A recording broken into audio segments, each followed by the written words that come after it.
But yeah, that's thank you everybody. Thank you. Sorry about that. Internet's a little welcome back. And a little bit chunky. Progresso chicken noodle soup. I'm not a big chicken noodle person. I like my soups. I like my loads. Nice and creamy. Yeah, I said it. What are you all gonna do about it? This isn't a real stream. This is a test stream. This is a test stream. It's not a real stream. Continue. If I played with the mouse, it would look like this. Yeah, if I played with the mouse, I'd play it like this. Like a fucking psycho, like a fucking weirdo. Ah!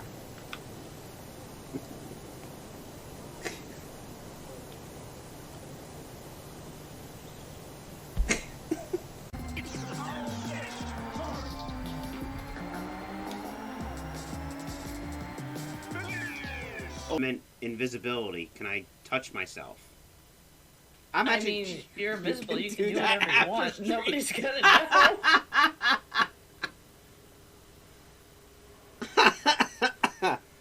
I'm really glad. Nobody's gonna know. They're gonna know. How would they know? My hands are here, guys. My hands are here. That's against toss. 10 minutes of it. What the fuck? Wait, somebody clip that. Nobody move anything. Nobody do anything. Can we talk about how great Terran is for a second?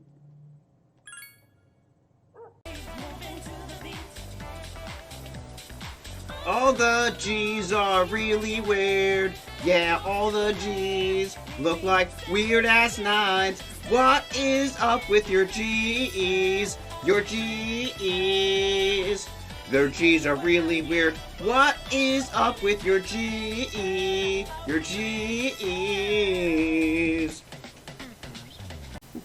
I don't know. I don't know what the hell that emote is. Lick? Wiggle? Wiggle? You guys licking and wiggling? Licking and wiggling. Wigging and lickling.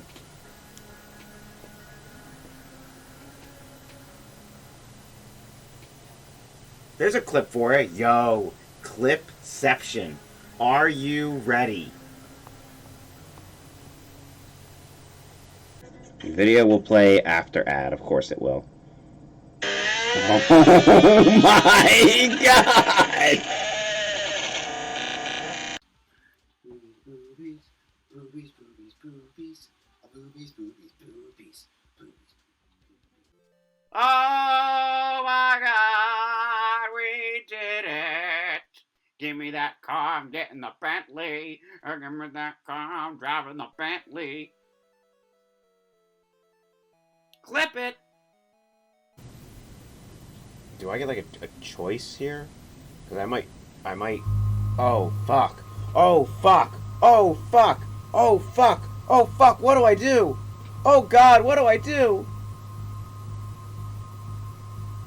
Ah, fuck me. Fuck me. Fuck. No. Chloe. I can't.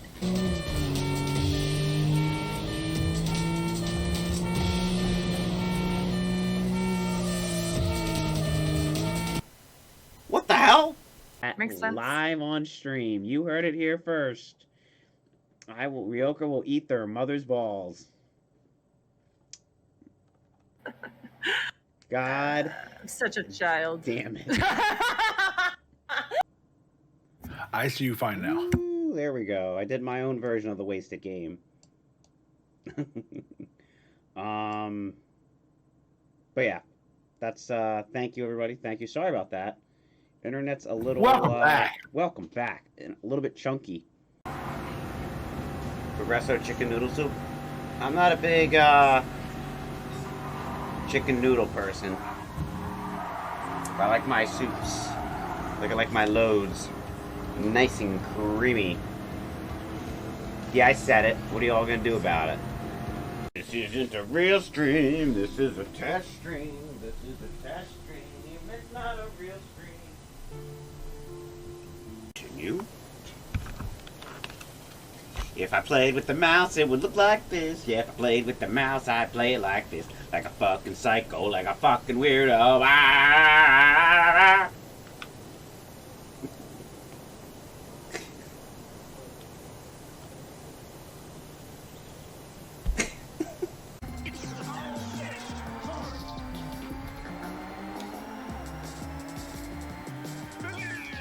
Oh, I meant invisibility. Can I touch myself? I mean, if you're invisible, you can do whatever you want. Nobody's gonna know.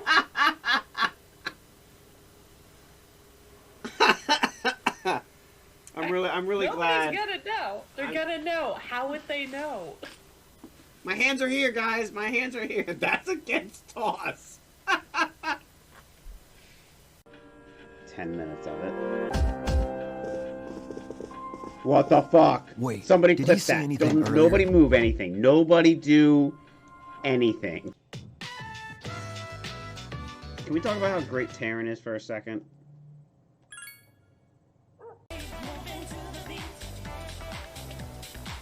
All the G's are really weird. Yeah, all the G's look like weird-ass nights. What is up with your G's? Your G's. Their G's are really weird. What is up with your G? Your G's. I don't know. I don't know what the hell that emote is. Lick? Wiggle? Wiggle? You guys licking and wiggling? Licking and wiggling. Wigging and lickling.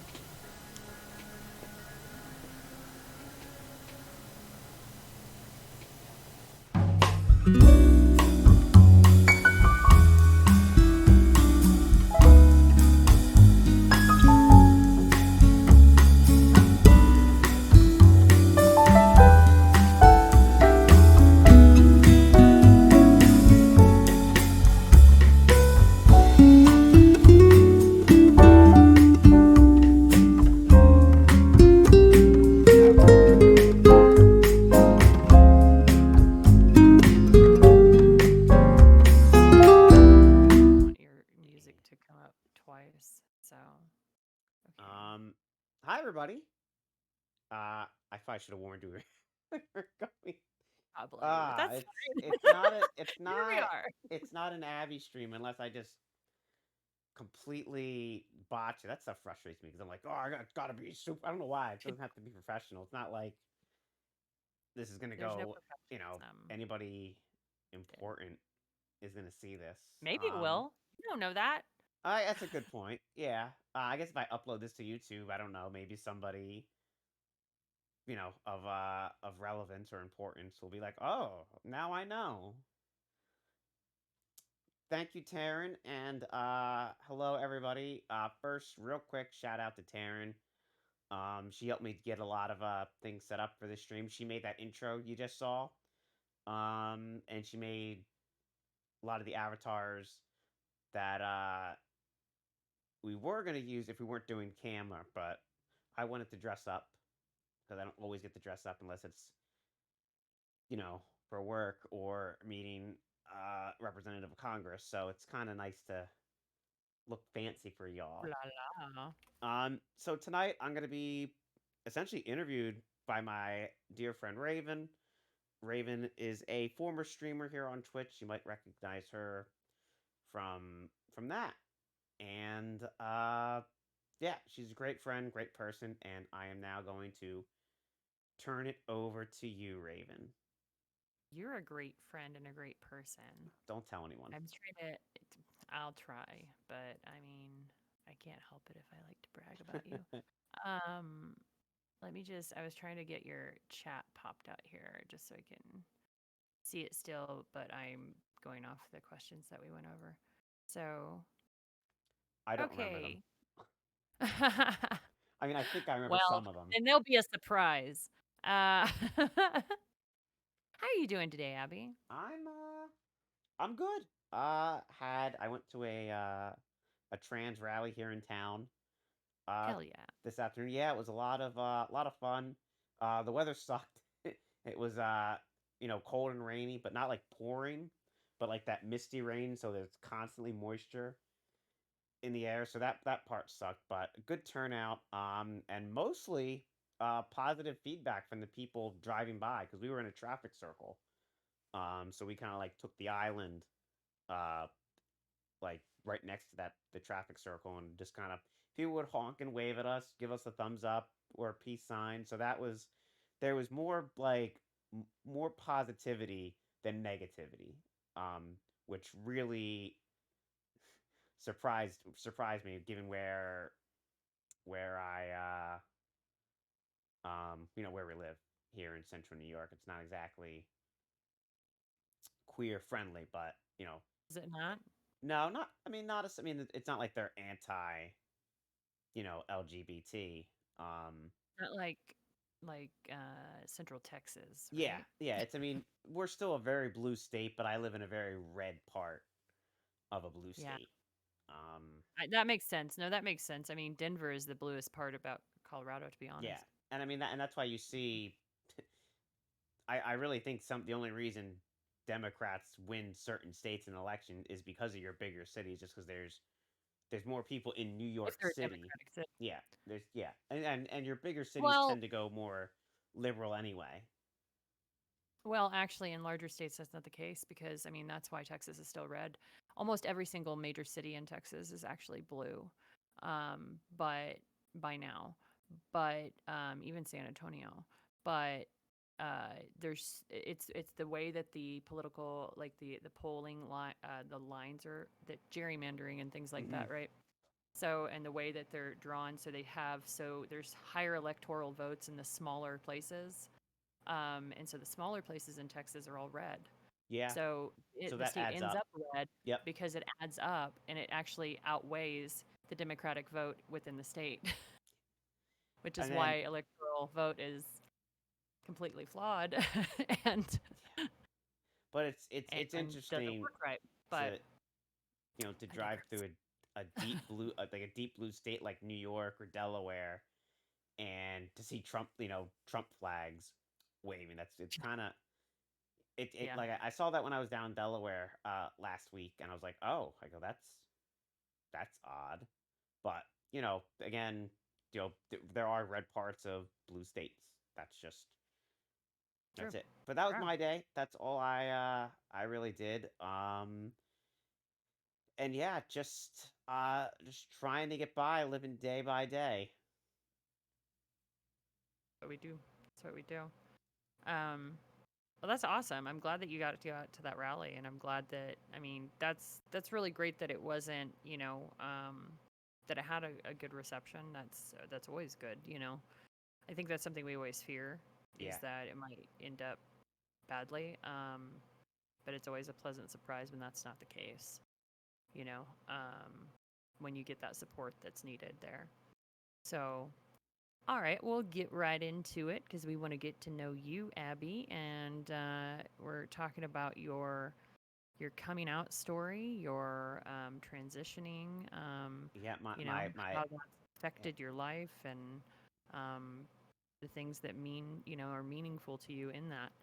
So, tell us about your current coming out story. Who um cracked your egg? yeah, I think exactly. I guess it and I was thinking about this. I know this is one of the questions. I remember this question I had put down.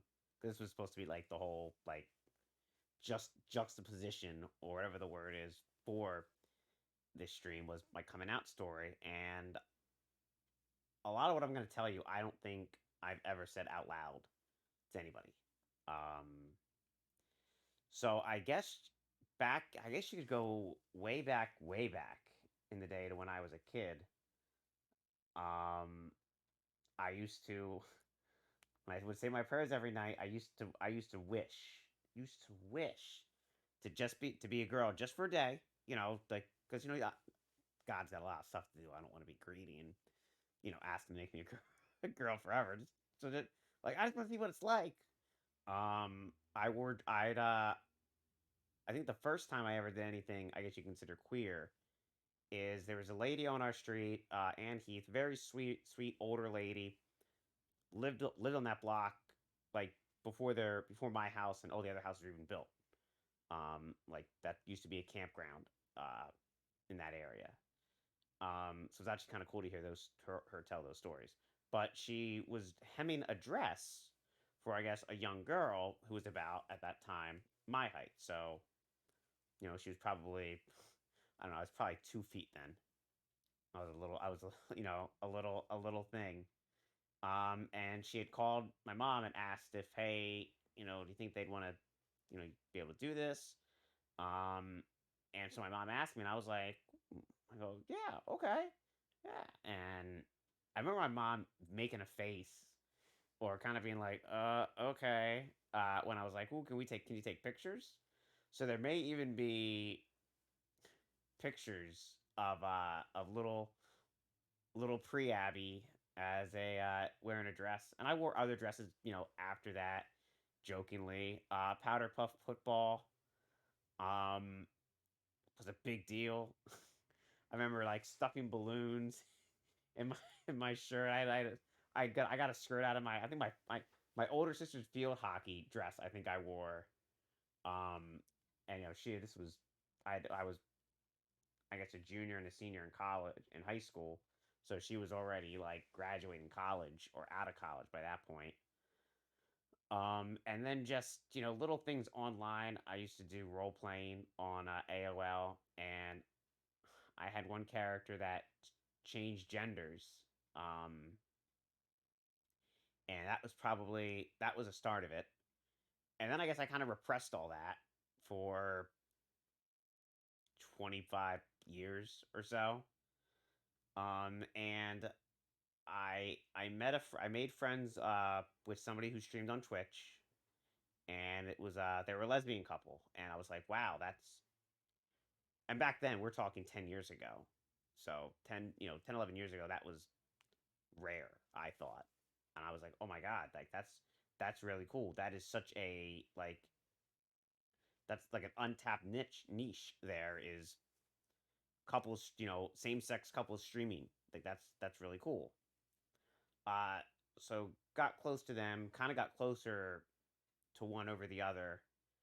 Um and long story short, ended up moving in with them, though the second girl, they ended up breaking up. So when I moved up there, it was just the one who I was closer with.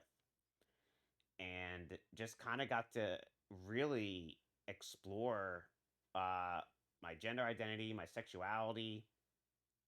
Um, when we went, we she they took me to she took me to get to a gay bar that kind of became like the bar that I would go to all the time. Um, excuse me. And just from there, uh, after I left, living with her, got my own place, continued to explore it, and then 2 years ago, in like I guess end of probably beginning of September, so September 23, I was like, I had this one therapist, and it was more like a life coach thing. Like it was like an 8 week program, uh, that work paid for. So I was like, if it's free, absolutely, I'm not going to turn down more mental health, stuff. So I had expressed the one time like I want to talk about my explore my gender identity and da da da da. And she ended the session by saying because we were talking about other stuff that needed to be addressed before that. She was like, okay, next week I really would like to start talking about your gender identity. And that kind of flipped the switch, and I called my trans bestie Clover that day, and I said, hey, Planned Parenthood can give you like meds and everything, right? She goes, yeah. I go, is there one around here? She goes, yeah. She goes, I think there's one in your town. So I looked it up, and sure enough, there's one 5 minutes from my apartment. Um, and I actually drove there first, and they don't do like walk-ins or anything. They didn't have any like pamphlets or anything to give me. So I end up calling their national number. Um, and they hooked me up with an appointment, and like a month, I think the end of the month. So the September 26th was my appointment, and I started the medication the next day. So that kind of that and just like other people were really kind of instrumental. One of my really good friends, Richie, he's trans, and he was very influential and supportive in me kind of making that decision to transition. Um, and I guess that's really the I don't want to say the short version. That's because it's that's the long version. That's awesome. That's really cool. I especially loved hearing about how you used to stuff your bra full of balloons. Um, Well, and back then I don't even those think are I always had a great. bra. Those are great. Well, no, yeah, or just your shirt, or like, because that's a very, it's a very, you know, it's a very young, like a young person like finding out their own body, but also like you wanting like to you knowing something about your body that hadn't even developed yet. You know what I mean? So, which is just it's really neat to see that, because that's something that I mean, I think that every um, you know, young uh, femme presenting person has gone through with with having, breasts and growing, into them and everything. So it's great to see that, and to hear about those stories, those like coming of age stories And and in with the trans experience. yeah, and I didn't and in high school, one, trans wasn't a thing when I mean it was a thing, but it wasn't in schools.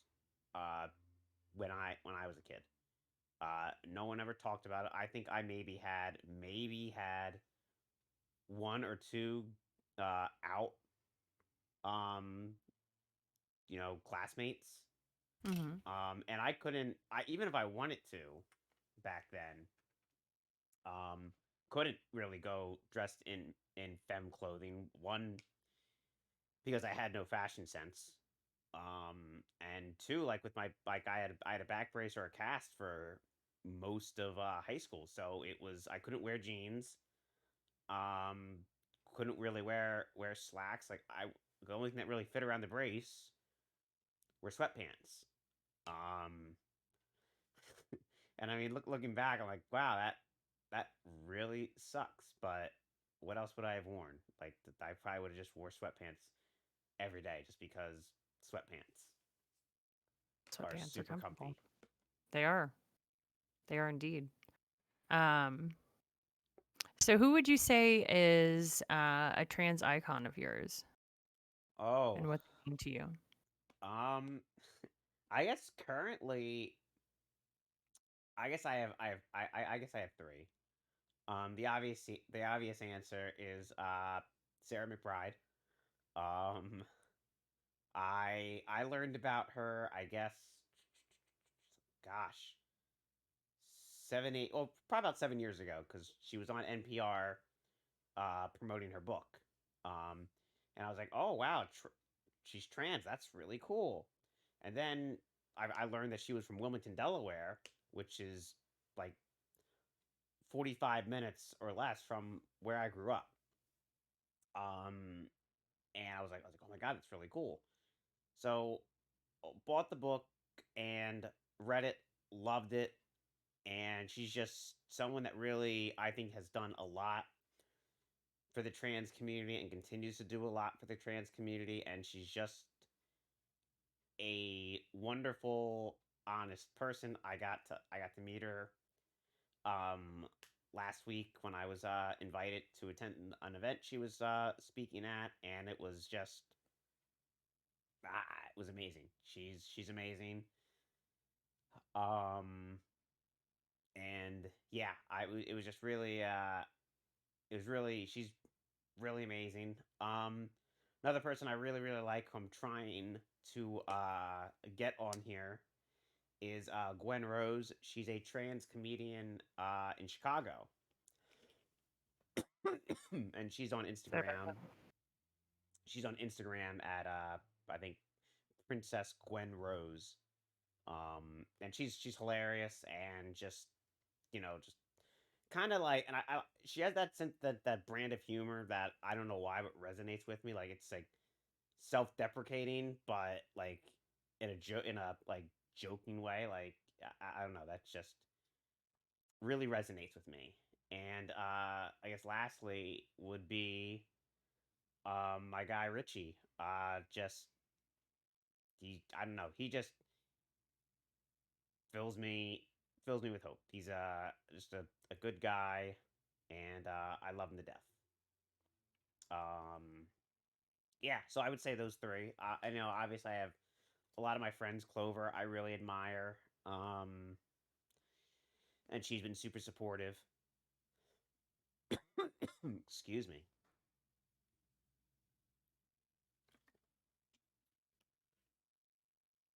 And that's yeah, that's I would say by those 3 4 people. That's awesome. That's yeah. It was really exciting to hear about you getting to go meet Sarah McBride. I think that's really incredible, and that you got to stand side by side with her and and try to and well, we will save Medicaid, you know, because it's such an important program, and I agree.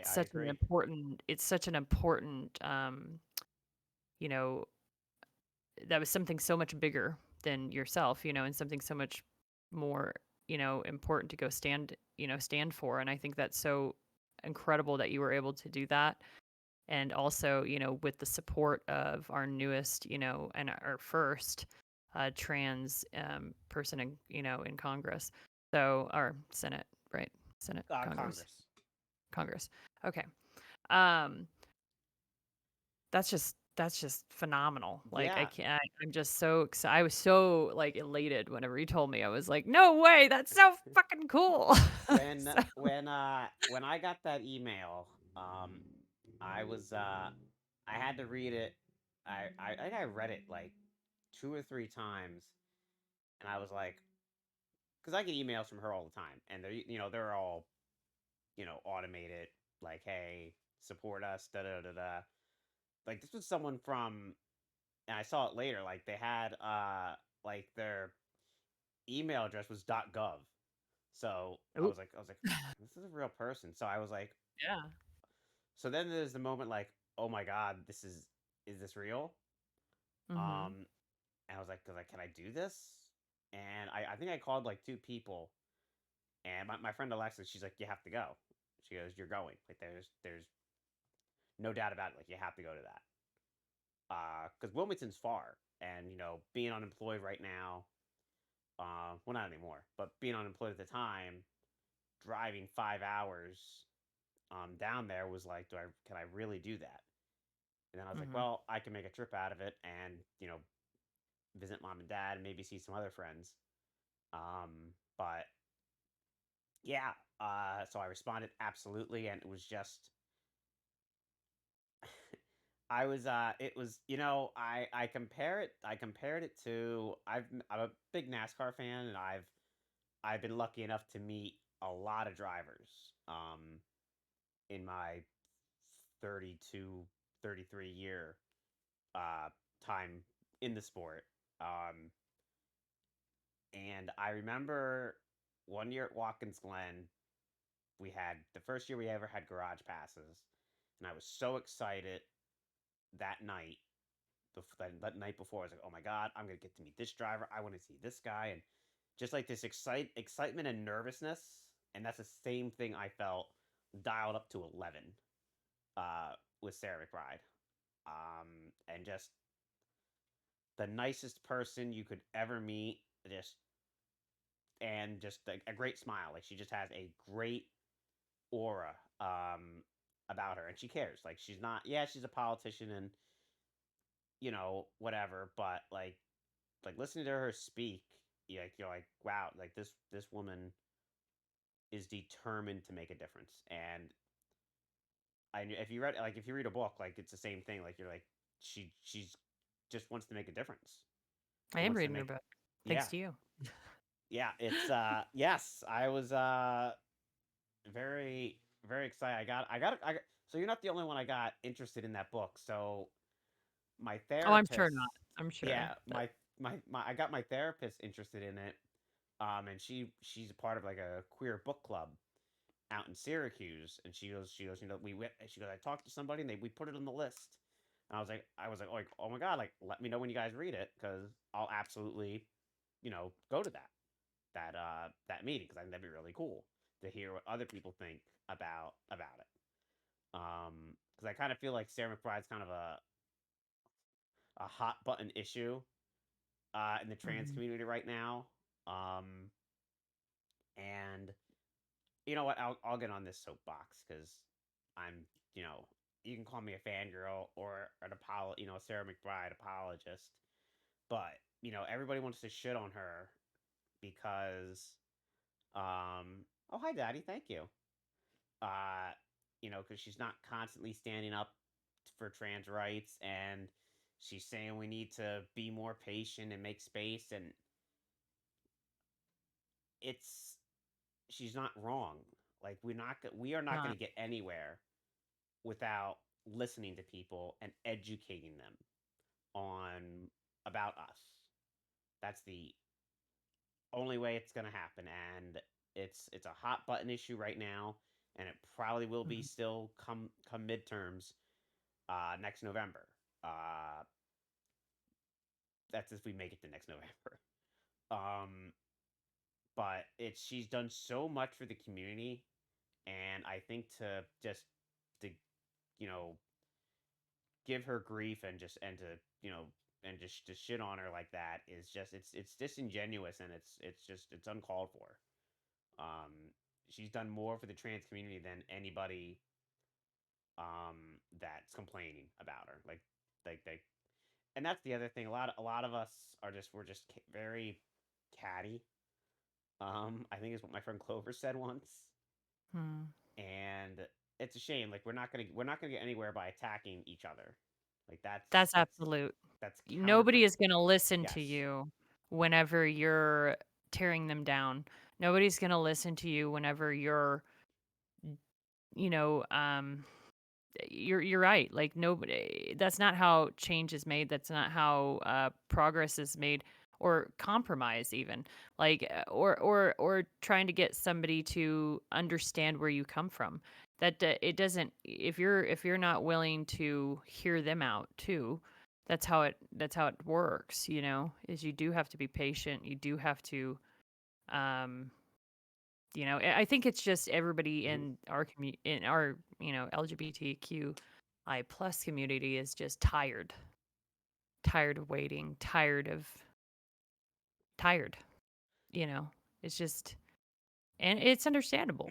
I mean, so I see it from both sides. I don't think that they should tear down Sarah McBride by any means. No, and it's it, it Um, it doesn't it I doesn't. don't think that's necessary, and I think that's literally like counterproductive to what we Yeah, want.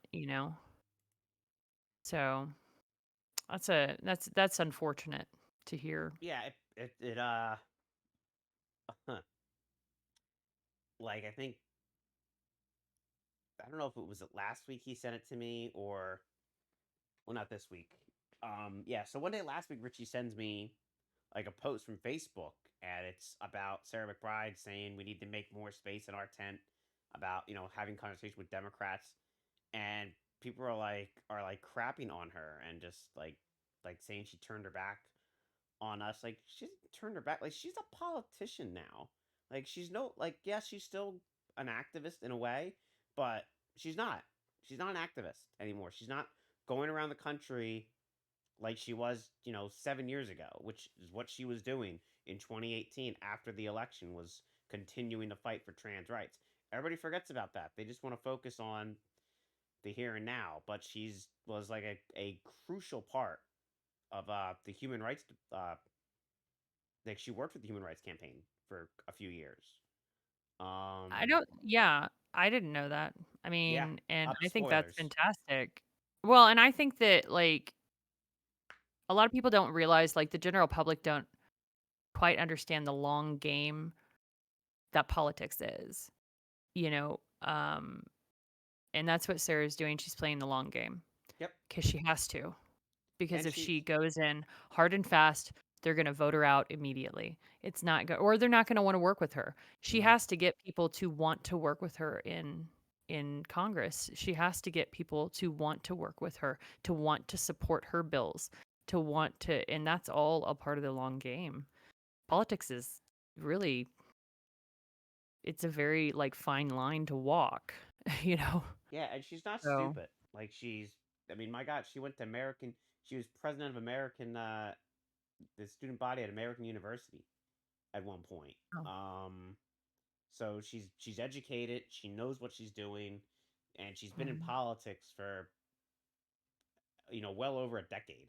At this Seems point, like she's she's been involved. always, I mean, even Yeah, in college, she was in politics. So yeah. like, Um, you know, and as you're learning reading the book, like she pretty much was in politics her entire adult life.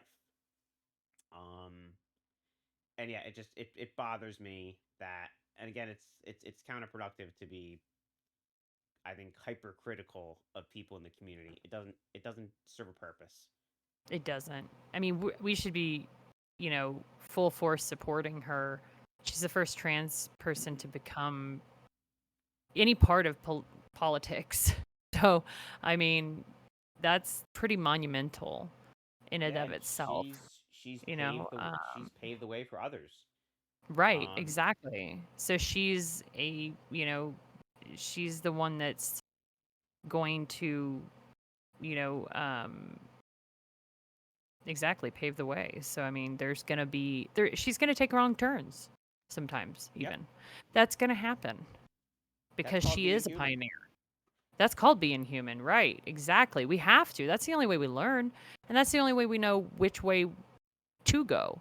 Is by making. You got to take chances. Um, but anyways, we can. I love talking about Sarah McBride, but Oh, we I are here could to I talk I about could you. do So I could spend a whole stream talking about Sarah McBride, I know, but I we know, won't do that. I That'll know. be another She's stream. she's amazing. And I think you should. I think you should do a whole stream on it. I mean, it's very interesting. It's very, and even just keeping people up to date within the community because I mean, I don't think a lot of folks are necessarily keeping up with Sarah as much as you are. So I think that's a good, information to provide.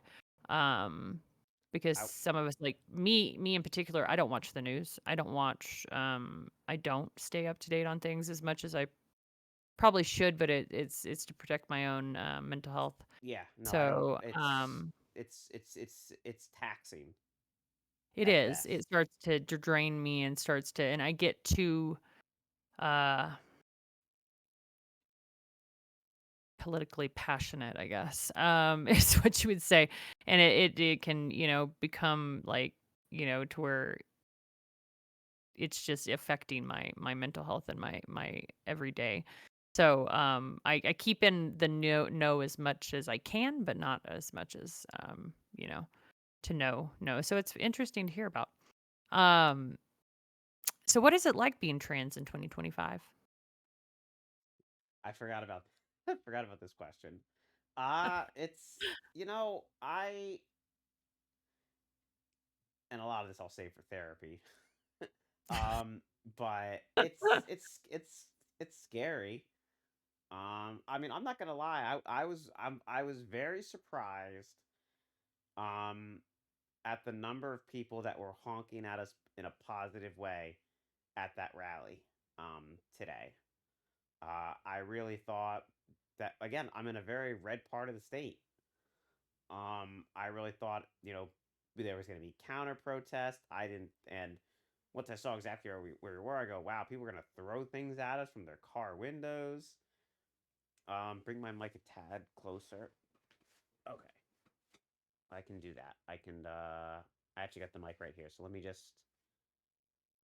find me. Where am I? Here I am. How's this? Is this better? Is this better? Me. Boop. Okay, there we go.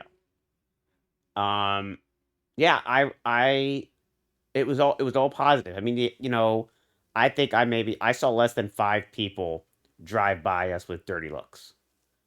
And that's, I mean, obviously not everyone's gonna agree. And that's, that's fine. That is their right to do that. They're just gonna be on the wrong side of, history, which is, Exactly.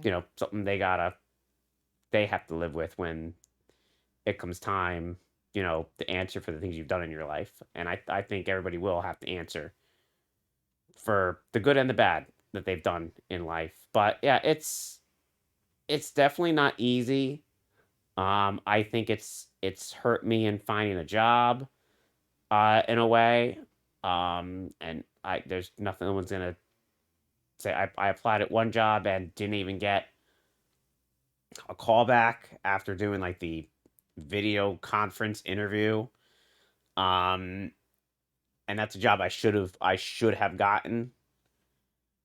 And so that that's frustrating. Um, but yeah, I would say it's a mix of frustrating and exhausting in a way. But I'm still living my life. I don't let what happened on the news prevent me from doing anything. Um, it's at this point it is what it is. But yeah,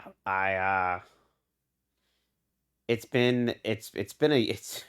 for me personally, at least like so far this year, it's been, I don't want to say up and down, but it's been kind of down into the middle. Just with everything going on. But trying to stay positive.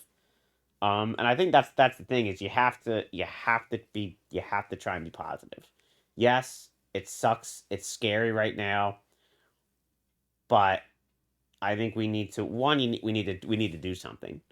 I think sitting on the sidelines pouting and complaining doesn't that's again go back to talking about it's counterproductive.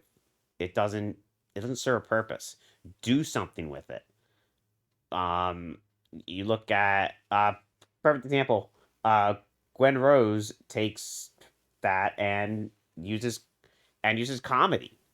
Um, and it's good comedy. It's comedy by a trans person for trans people, and it's great. I can't say enough good things about Gwen Rose. I could you probably do a whole stream on her.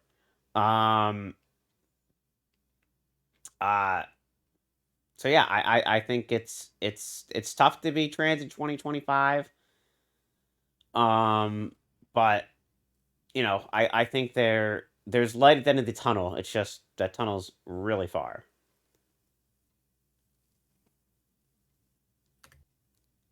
Yeah.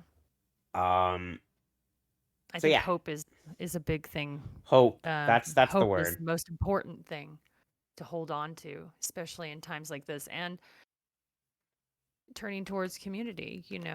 Um, because we're only going to get there together.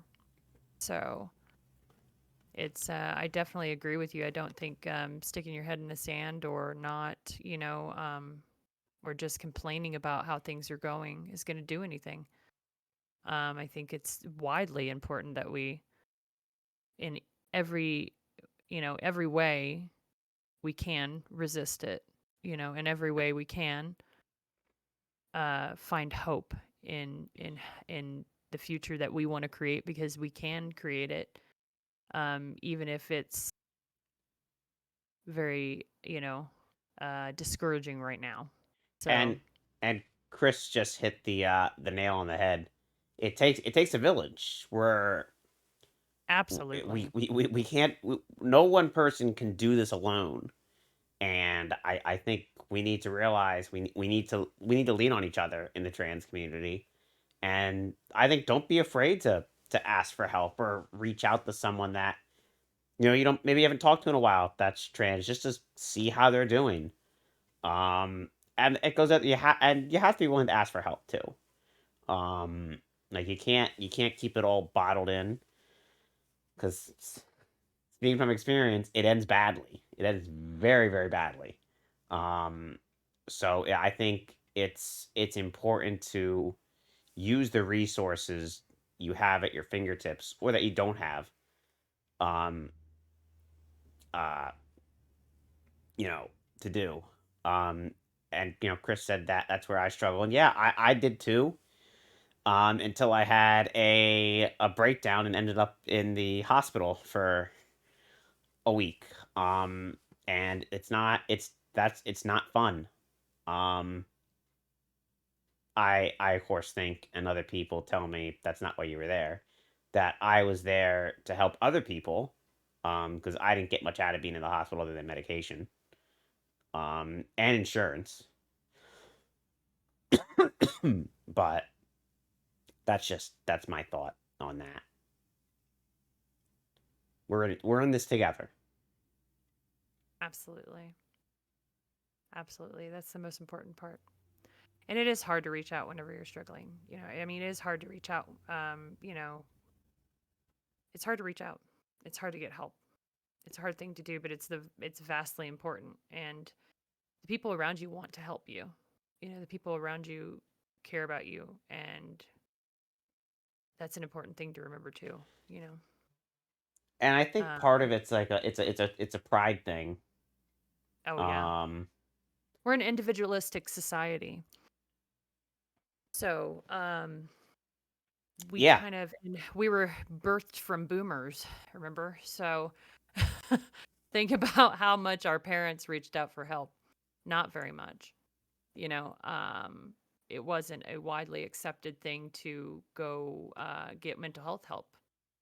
You know, um, actually, my dad, I remember he went through something whenever he was retiring, and it was such a foreign concept. He was like, "What's happening to me?" And he ended up going to therapy, got put on some medication, and and it helped him through it.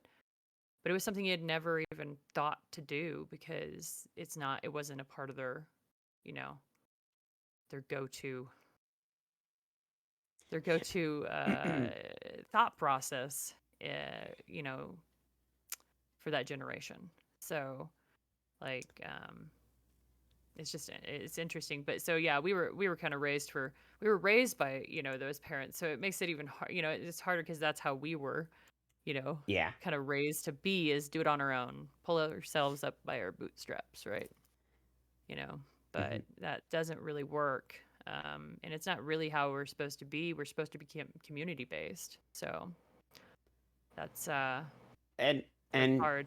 and speaking of community, I want to touch on something Chris asked in the chat. How do you feel you have shaped your community? And that's for both of us. Um, yeah, I think I'm still shaping our community, the trans community. Going to that rally today, going to the Medicaid, um, I guess event, at Wilmington Hospital last Monday, as an out trans woman. And I look pretty. Of course, I had a wig on, because I like to wear wigs because I look better with the wig, I think. Uh, but I'm getting better at complimenting myself. I think just being out and open and just kind of just being there. I think for my trans brothers and sisters. Oh, thank you, Chris. I'm starting, and I think that's part of what I need I to do. agree. That um, I'm starting to. I don't know if I've told you this before, Raven. Maybe I go. I'm starting to really fall in love with the girl in the mirror. Thank And you. yeah, and About time. it's taken a while to get there, but I'm really getting in a place where I'm not as hypercritical of myself.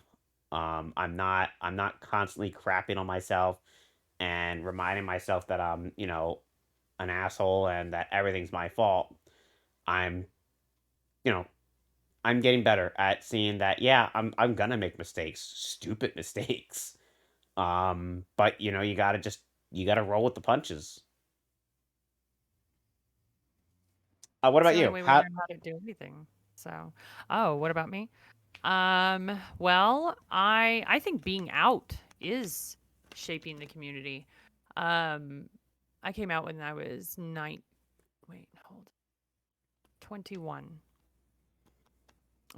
So I was 21 years old. I'm 41 now. Ooh, look at that. 20 years.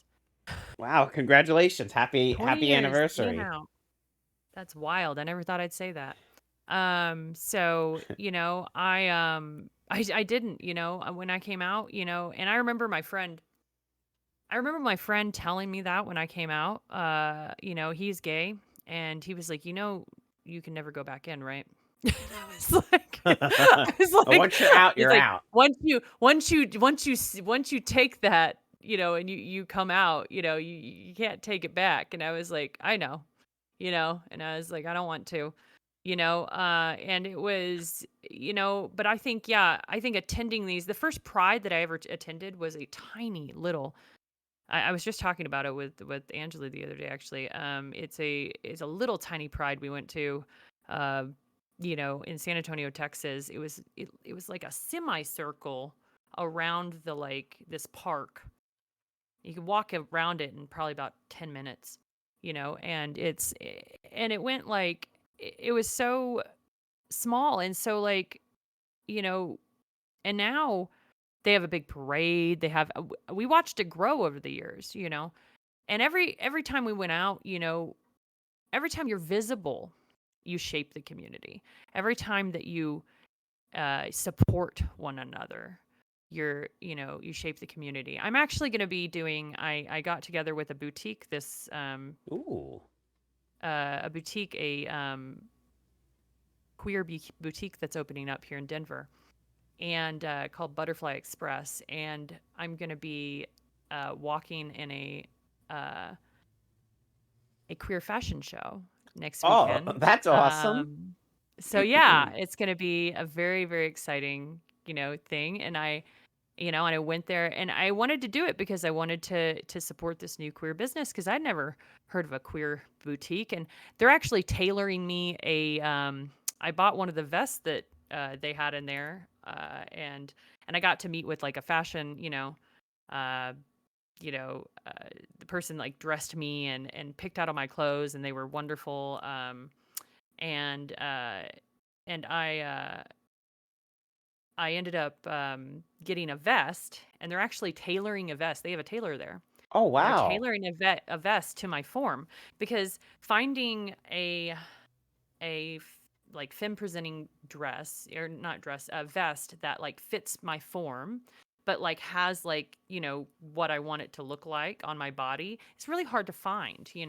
It's hard to find. It's like finding a suit that fits you right, or finding actually clothing for our community is actually a really difficult thing, for trans folks, and for anybody that just wants something that isn't really just a binary gender. It's more like a non-binary type dress, style. Because I tend to dress in suits and things like that, and sometimes I dress more femme, sometimes I dress more mask, sometimes I like to mix it up and kind of combine the two, But finding that in one in clothing is really difficult. So I'm excited about it. I could not to gush or anything, but it's exciting. That's And so I think awesome. that's kind of a way that I'm shaping still shaping the queer community. So thanks, Chris. Thanks. That was a great question. Yes, thank you, Chris. Okay, what's next? Or did I not answer? No, you did. You Okay. answered perfectly what it's like being trans in 2025. Oh, that's right. That's, it's yeah, thank you for that. Favorite and least favorite part of being trans? I'm gonna answer that. Give me 1 second. I just have to grab a bottle of water because I still got this tickle in the back of my throat. So I got a good answer for that. Oh, now you got Saul wearing sweatpants.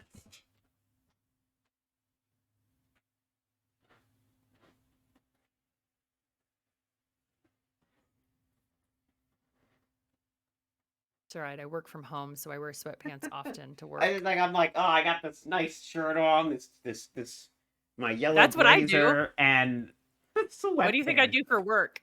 I'm like, what do you think I do for work? They only see me from the top up. So I wear sweatpants a lot, but I wear something nice up top. That's all you need. Favorite part about being trans? I'm gonna go all out. I'm gonna be completely honest. There's two things. I'll give you the silly answer first. I like having breasts. Um, I I like having my hand nice and cold, and just going up my shirt and just We've talked about boobies yeah, before. and A lot, grabbing a titty. I love my boobs. I love my boobs. I can't say enough positive things. My friends kind of roll my eyes when I talk about it, but I love my boobs. They're not very big, but they're mine. These are my boobies, and I love them. The other thing I really, I guess it's also kind of I don't think an expected answer is I'm more emotional.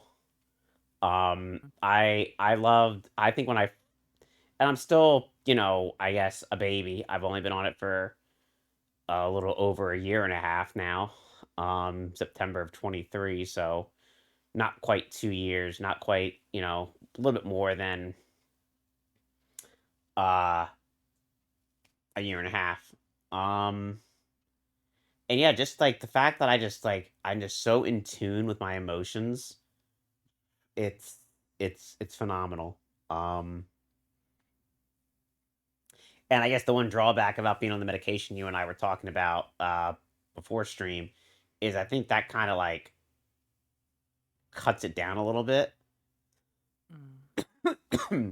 But just being able to break down and cry about the dumbest stuff is I don't know, it's great. I also like to think it's made me more compassionate, um, and maybe even more passionate about certain things. And I love that. I love the fact that I want to make a difference, that I give a crap about things now.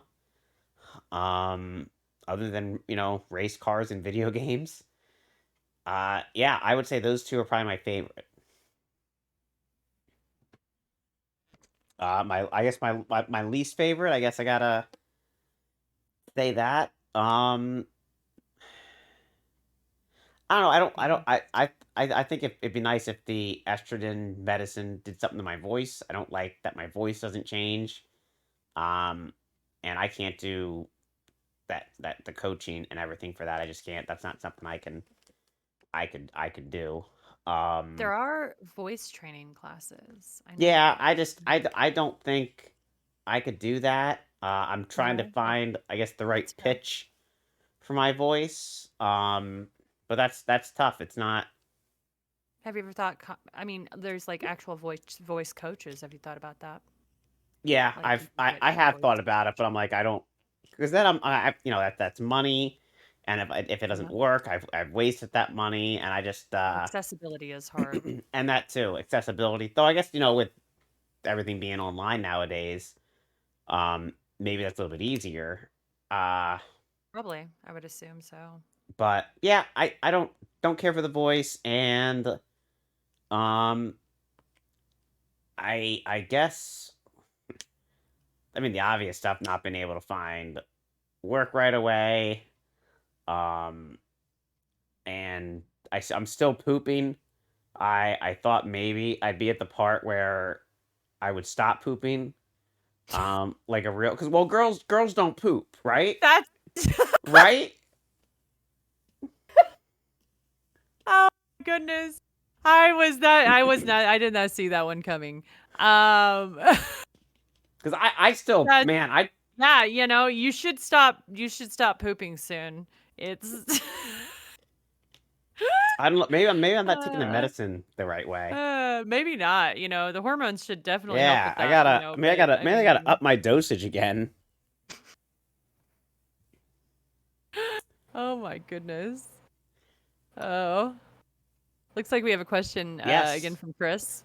Um For both, money not an issue. What's one thing you would do for your community if you had the proper stuff to do it? Oh gosh. I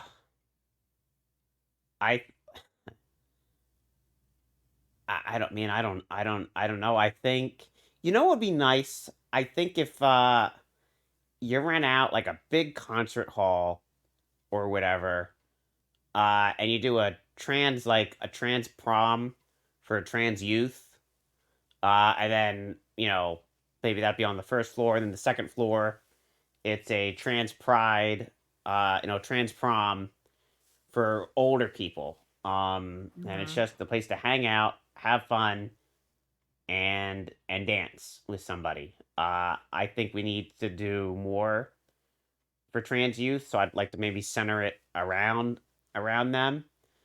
Well, I guess I can't take too much credit for it, Chris, because my first Pride up here, the Syracuse had a Pride prom. But it was like 18. Actually, no, it wasn't 18 plus because Leo was there, and that's how my roommate and her met. So I don't know what the maybe it was like 16 and older to get in or something. Um, and that was kind of nice, Yeah, but it was yeah. small. I Right. think maybe doing that, but at a larger level, larger scale would be really really cool. I think more fun events like that, and I think just maybe hosting more rallies and everything in public places just to get the word out that hey, we're here and we exist and we're not going anywhere. Mhm. I What think about that's you? it's a hard question. Um, because Yeah, there's we're so much. getting hit with the real Yeah, the that's deep stuff. it's a difficult question because I mean I think of it and I mean because for me it's like well equality. If I had all the money, in the world, just you know there would be more trans people in Congress. There would be more queer people would have their hands in everything. That it would feel more equal. It would feel more like we were a part of you know a part of it all instead of being excluded. um, and we're getting there slowly but Slowly surely. but surely. Yep. We're getting there, right? We really are. um, I mean, uh, when I first started work, I didn't even come out to my employers. And now I'm a part of a rainbow community, an actual queer community within my work, an employee resource group. That's just incredible. Like, I Yeah. mean, I didn't even think that would ever happen. Like, I could have, if you would have told a younger me that one day I'd be actually a part of a queer community within my workplace, I'd say, no, that's crazy. Like, that's never going to happen. So I mean, and I think just expanding on that, and also helping, I think it would be great if we could get, the ability to help with, like expanding DI. If I had all the money in the world, I would do that. Spread that, diversity, equity, and inclusion, and make sure that people felt included no matter where they were at. So, Yeah, that's great. I like Chris's answer too. That he would build a trans homestead and live off the land. love that. Yeah, I'm in. Sign me up. I'm a hippie girl. Yeah. I've already been learning how to grow stuff and like I'm right there with you. I'll go and I love that idea. I love the idea of homesteading in general. So yeah, I've always liked that. Like, let's build a community and just all live off the land. I love it. I wanna Um, I wanna circle back yeah. if we could. 'Cause I just thought of something about coming out. So when I came out at my last job, well, I guess 2 jobs ago, at Home Depot, um, I was kind of scared. Like I knew the store manager was by, and possibly Polly. So I was like, I'm not going to get a lot of pushback from her. But the overnight manager and him and I were, Brian and I were pretty close. Like we really enjoyed like breaking each other's, balls and everything. He's conservative, so I was really worried about coming out to him.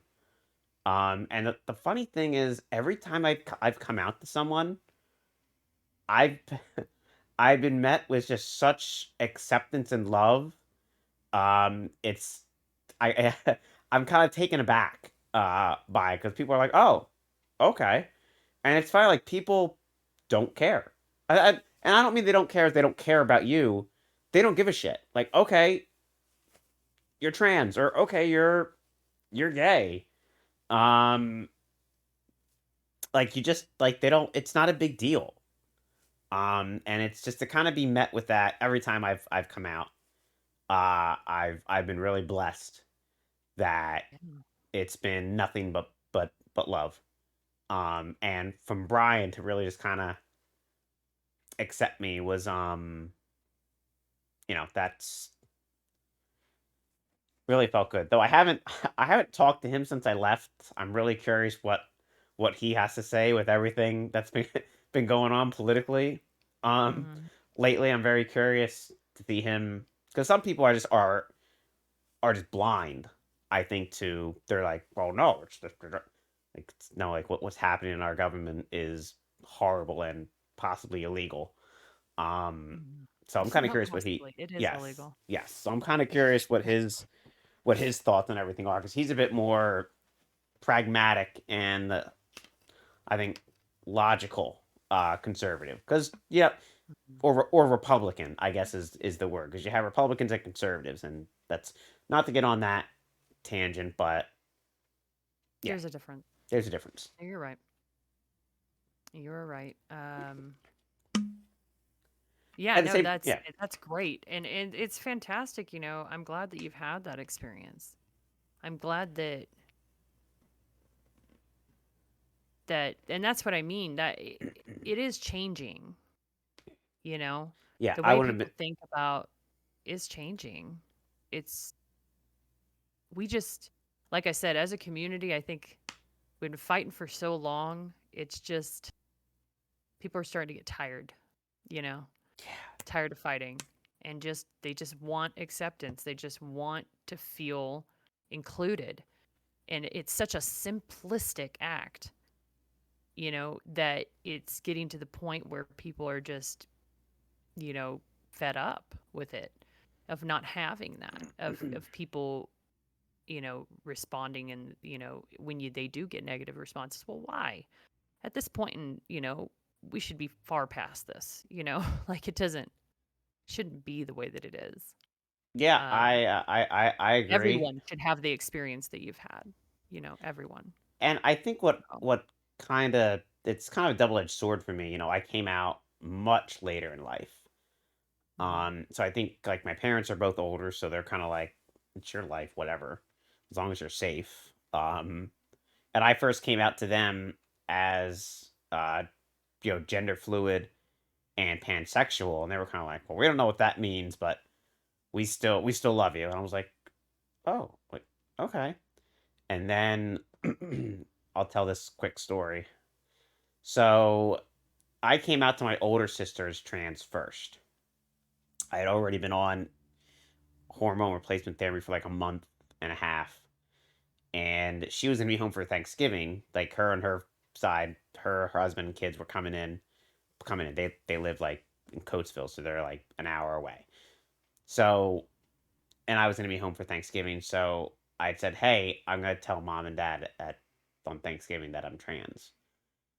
And she goes, "Oh, okay, that's cool."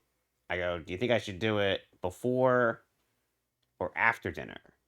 And she goes, "Probably after." And I said, "Yeah, good idea. That way, if it goes badly, I'm not running out on an empty stomach." But it didn't. They didn't. They were like, mom had questions like, "Can you afford that?" And I was like, "My insurance pays for the medicine." She goes, "What about surgery?" I go, well, no one's talking about surgery yet. I go, I don't even know if I'm gonna have the surgery. I don't have to have the surgery or any surgery. You don't have to. It's Yeah, not a and requirement. it's So, been, we've had a few hiccups. Really, only one hiccup. Um, mhm. last September, but we kind of came out of that a-okay. And they're learning. And it's that's I think that's the one thing that I have trouble with is showing grace and patience. I've been he, him, and Michael for 40 plus years, and now all of a sudden I'm she, her, and Abby. That's it. It does take time, and I think that's something I need to be more cognizant of going forward. Just showing more grace and more patience. Ignorant, arrogance is one thing, ignorance is another. Yep. And I always say, I'm like, ignorance is just not knowing.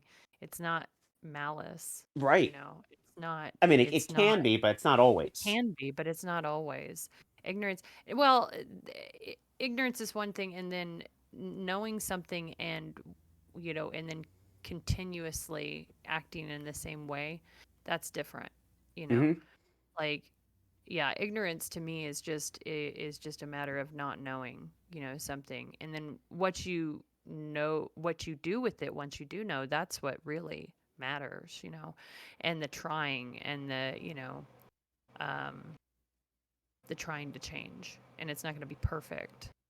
It's not going to look perfect. But I think that, yeah, I mean, you were telling me about some things that happened over Christmas that were really exciting with your family and Yeah, yeah. Thank you for bringing that up. I got a new stocking for Christmas that said Abby on it, and that one hit me. Because I wasn't expecting it, and it wasn't like if my stocking said Michael on it, I'm okay. My grandmother made that thing, so I'll absolutely you know still use that. But to have Abby there, um, really, really means a lot. I thought that was so beautiful. Yeah, I wanted to cry. yeah. I'm tearing I up right I now. I, I Not gonna think lie. I did I'm cry. an emotional being right now. So yeah, I don't blame you for crying. I would have cried. I would have bawled. If that was me. I mean, that's just beautiful.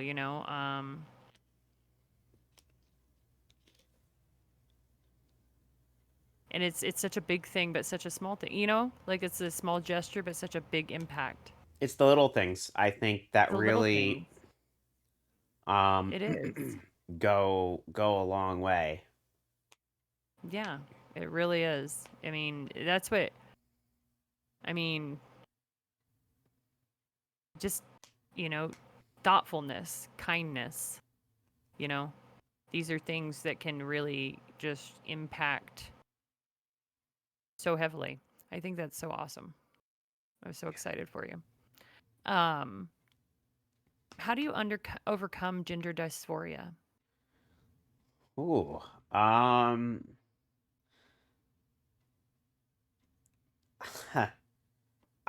Wow. One. I don't think that's one of my questions, is it? Was it? It is. Oh, is I it? got I'm so good at this. you are. You Um. are. Yes, fantastic question. Uh. Gosh, how do I overcome gender dysphoria? I don't know. Mm, Sometimes I don't. I just kind of roll with that's a it. fair answer. I think I kind of get too wrapped up in my appearance and my voice. I guess I could get over it by just grabbing a titty. Actually, that's a great bit of advice, I think. Just You grab a you titty. feeling a little, yeah, you feeling a little gender dysphoric? Grab a titty. You'll be fine. Like. It's I think it's great that you're so honest about the fact that sometimes you're just not okay with it. I mean, because I think that a lot of folks probably feel like that. Sometimes you just It's don't know what to yeah, do.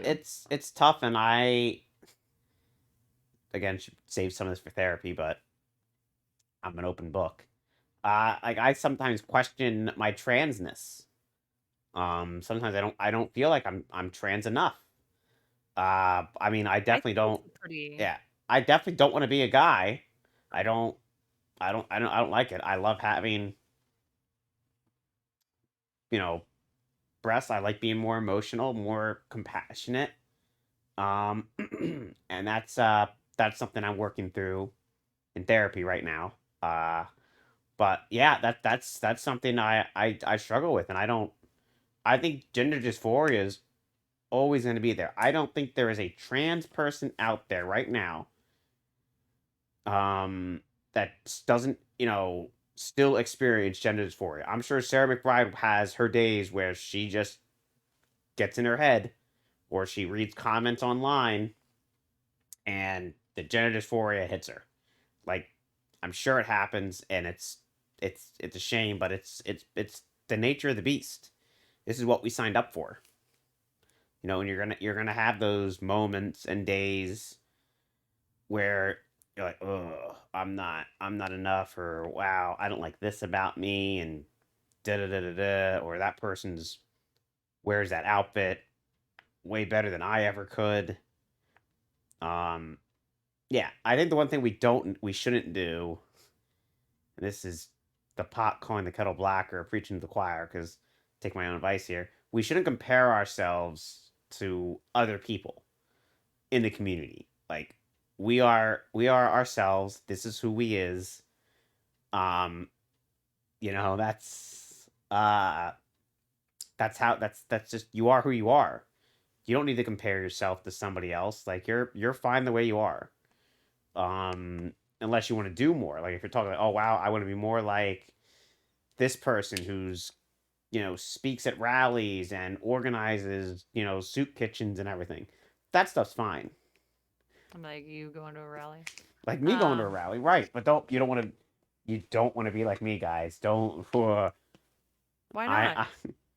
I Why? I mean, Actually, you know what? Don't answer that because I don't want you to get into that because you're doing great at combating that of flipping the script and I'm really proud of you and I just want I to take a moment I to say just that. don't be like me because I don't think I do enough. I'm still trying to do better.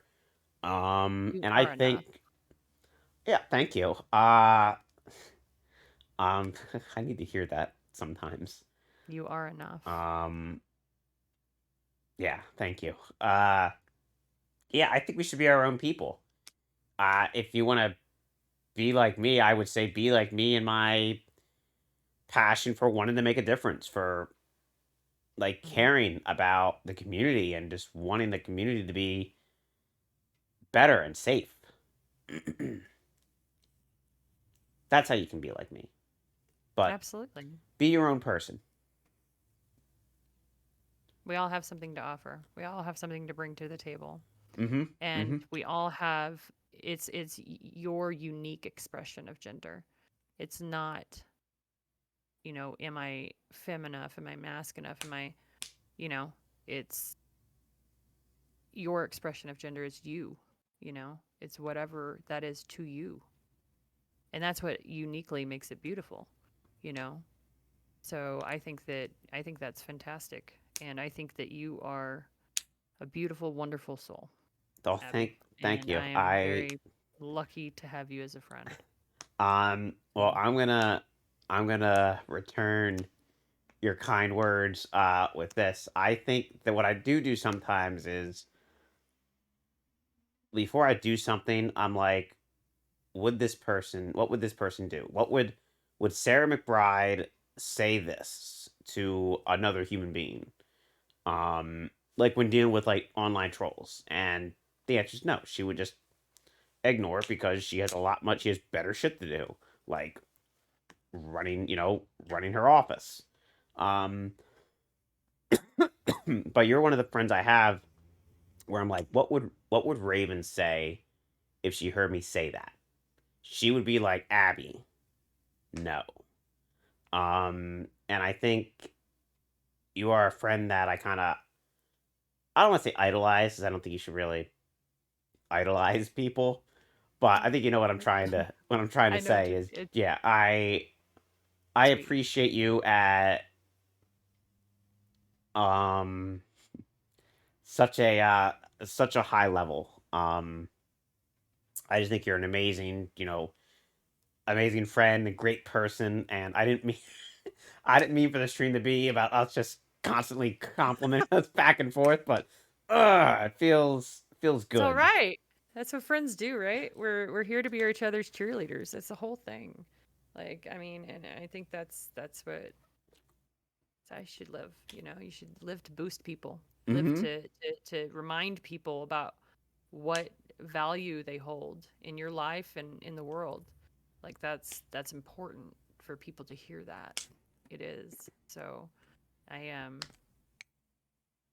Yeah, I think that it's an important part of the important part of the interview. You know, um, and I think you're doing a dynamite job talking about yourself. Nice Thank you. thing. So thank you for working on that. Because that's some work. It's some work to go from to silence that self critic. It's hard. It's not easy work. Um, I myself have struggled with that for years. That self critic gets really loud some days. Yeah. Um, It does. It's definitely tough to not listen to that little voice inside our head. Um, yep. I think I'm lucky enough to have another voice inside my head that's like, "Hey, stop. Like that's going too far. Like that's mean. Don't say that about yourself." Hmm. Um, I do that. I've done that a lot, and I don't think I do it as much anymore because I'm not constantly shitting on myself. Excuse me, but that's something I've you know I've seen. Like, yeah, that voice, bah, bah, bah, bah, bah. But then the other voice is like, hey, shut up. Don't say that about us. Hmm. Yep. I usually say that out loud though. It's not It's like in good. my it's not in my head. It's Verbalization like, is good. hey. I say it out loud too. I say it out loud quite often. I'm like, wait here. Let's not. I think it's important. And verbalization, I mean, psychologically, like they've actually found that verbalization of those things, or even like Hmm. talking to yourself in the third person, can be really, really beneficial to your psyche, and changing your neural pathways, changing the way that you think, the way you perceive things. Positive affirmations done from the point of like a third person perspective can actually have a significant impact on how you start thinking about yourself. So, I do a lot of positive affirmation work. So that's where I get a lot of that from. And it's been really beneficial in my own mental health journey.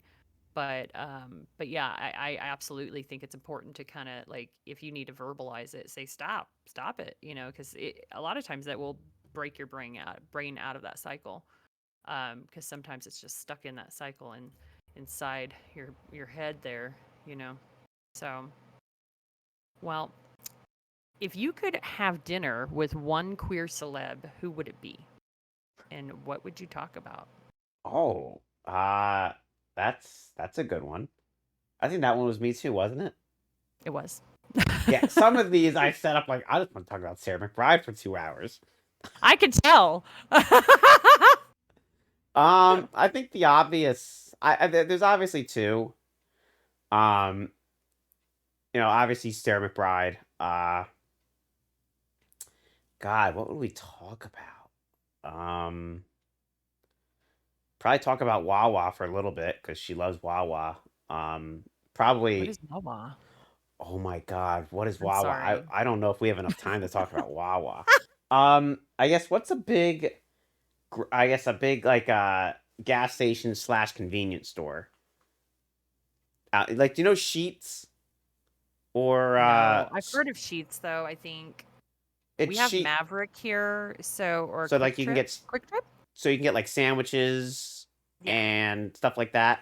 So Wawa's a lot like that, but better. But like Bucky's, like no, like that's I think what I I'm don't. thinking of. I've seen Bucky's on You heard TV, Bucky's? and it's a Yeah. little bit smaller than a Bucky's. Okay. Yeah, Bucky's are huge. Yeah, Those are big. yeah, a lot Those are. But smaller. we would go to like those for like.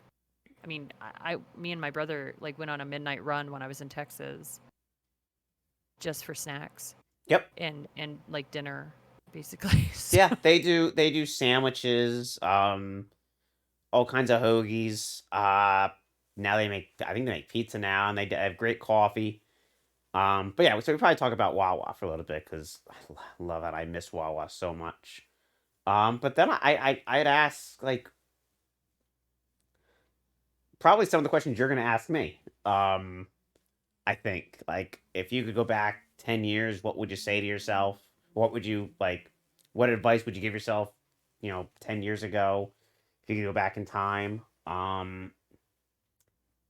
Yeah, I think just kind of having a non-political, non-trans conversation with her would be cool.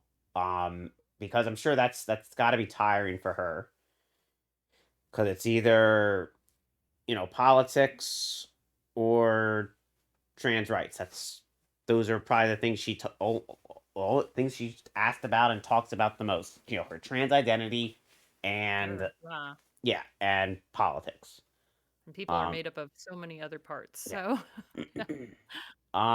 And the other person I really would like to I think have dinner with. I think it'd be cool. I mentioned her earlier is Gwen Rose, the trans comedian out in Chicago. Her and I both I think have the same kind of like self-deprecating, dark sense of humor. So I think that'd be kind of fun. To have dinner with her. Uh, yeah. So probably those two. Ellie, I think I'm really anybody. I think any trans celeb or influencer would be cool. I think having dinner with Elliot Page um would be cool, and how Oh yeah. him coming out as trans has affected him in getting roles in Hollywood and in movies and such. So yeah, I think that'd be really cool actually. And he's a Um, huge activist as well. yes. He's been an activist before coming out as trans. I used to watch his documentary on he traveled the country and went into some really like very very red areas of the country and some very conservative and he would have these conversations with people that did not agree with him on LGBT people.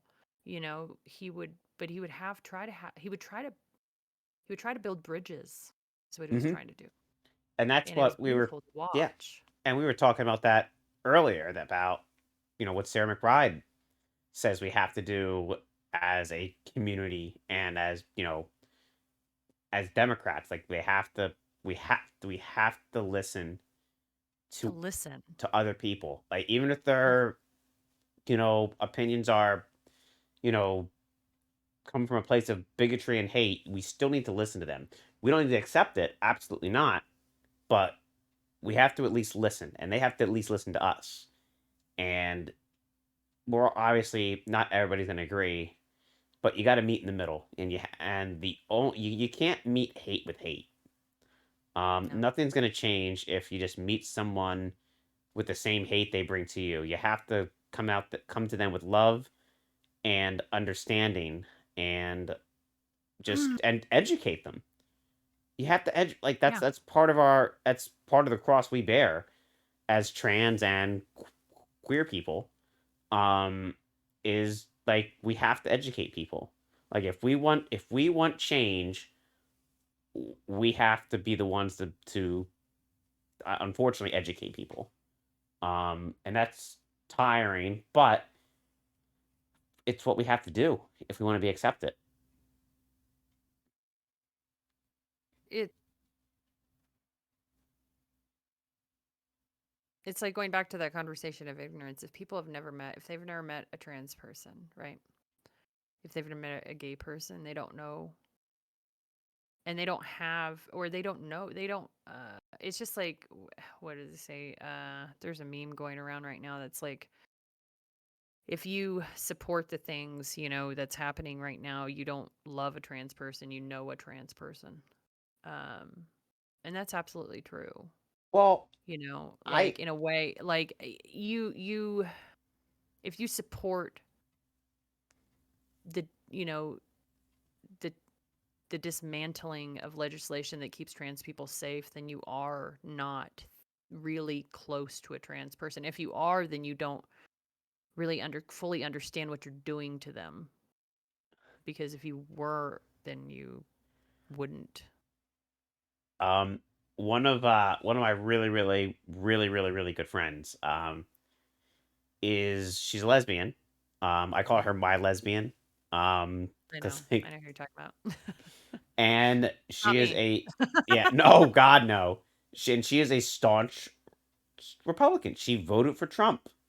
And her and I have had heated debates and arguments, but I know she loves me with all her heart, and she would and has done anything for me. But she's a Trump supporter, and it's fucking frustrating to me, but I love her. If she called me right now, and she won't because I told her not to, um, I'd be like, "What do you need?" And it'd be there at the drop of a hat. And the same thing for me. If I called her right now and said, "I need you," she would she would get to me. She would find a way to get over here and resolve whatever issue I'm having. Right. That's the type of person she is, and she would do that for any friend. But she's a Republican. And see, I don't Um, think but and when with me saying that, that was a meme and part of me agrees with it, but another part of me thinks it's oversimplifying something really, really complex. So, because yeah, I mean, I know a lot of people that voted for Trump. Do I think that they don't care about me? No, I do think that they care about me. I know that they care about me. But are they thinking it in the terms of how it is affecting me? Probably not, you know? And that's just, people tend to only think of things that are affecting them in the mhm. moment. And that's just, you know, Yeah, um it is a very complex thing. So I do see what you're saying, and I and I wasn't trying to blanket that no, in any way. I'm sorry. no, you're Um good. I just I do see what they're saying. Like it is hard to understand how people support what's being done, you know, or support the person doing it. Even if they have their reasons, it's just really beyond my mental capacity to be able to understand how they could look at what he's doing and saying, "Oh, that's fine." Yeah, It's not. and And I think all that's gonna come out in the wash oh yeah, in a year and a half. And I really think, and I don't want to I think it's going to change. get too far into the weeds, um, but Right. I think Republicans are hopefully in for a rude awakening next November. I really really hope so. Especially if they cut Medicaid and Social Security, they're done, and they know that. Yeah. But unfortunately, that $800 billion has to come out of somewhere, and the only place it can come out of is Medicare, Medicaid. Like that's the only thing that they can cut. Um. So yeah, I think they're gonna if Democrats can play their cards right, and I doubt they can, because they constantly shit the bed for the last like 5 elections, both for president and for just others. Yeah, I think that they can take back the House. and do absolutely nothing because it's We still were a just Republican president. So that doesn't fucking matter. I mean, I mean, but it's nothing better to matters. it would still be better if it would still be better, I think. Yeah, And me and my dad were talking about that. Yeah, if we could change just 3 minds. Just 3 minds. If we could change 3 minds, it'd be better. yeah, and It'd be something. It would be I something. I think So, eventually you're gonna see those 3 minds on the right that kind of come to their senses and realize, oh no, this is bad. We this goes against everything I stand for. And they will risk um losing their seat. It happened here. Our guy in Congress um barely won the first time, and then second time he barely lost by like less than 100 votes. mhm. Which, real quick PSA, that's why elections matter. It's, yeah, the big elections, no, but like Congress and the Senate, critical, Actually, critical. local elections are very Yes, important as well. critical. Actually, local elections, I would say local elections are one of the most important. I think they're They get the the least most important. amount of, they are the most important, and they get the least amount of, attention. So that's the sad part about it, but they are the most important for sure. So pay attention to what's going on in your own place, in Mm-hmm. your own, what bills are passing, what they're doing in your community, local community. But we'll move on from that because we don't want to get stuck on politics, but too much. I mean, it's good to talk about. We shouldn't not talk about it. We shouldn't shy away from the issues. And when it comes up in conversation, you should have a conversation about it because it's important to talk about it. Because, like I said, just like visibility, um, having those conversations right there changes how people perceive things. They change how people look at the world and how people can, you can change hearts and minds if you have the right conversations with people, you know, but we have to have those conversations. So I don't think it's a bad thing to ever, move into political talk, but I do want to talk more about you.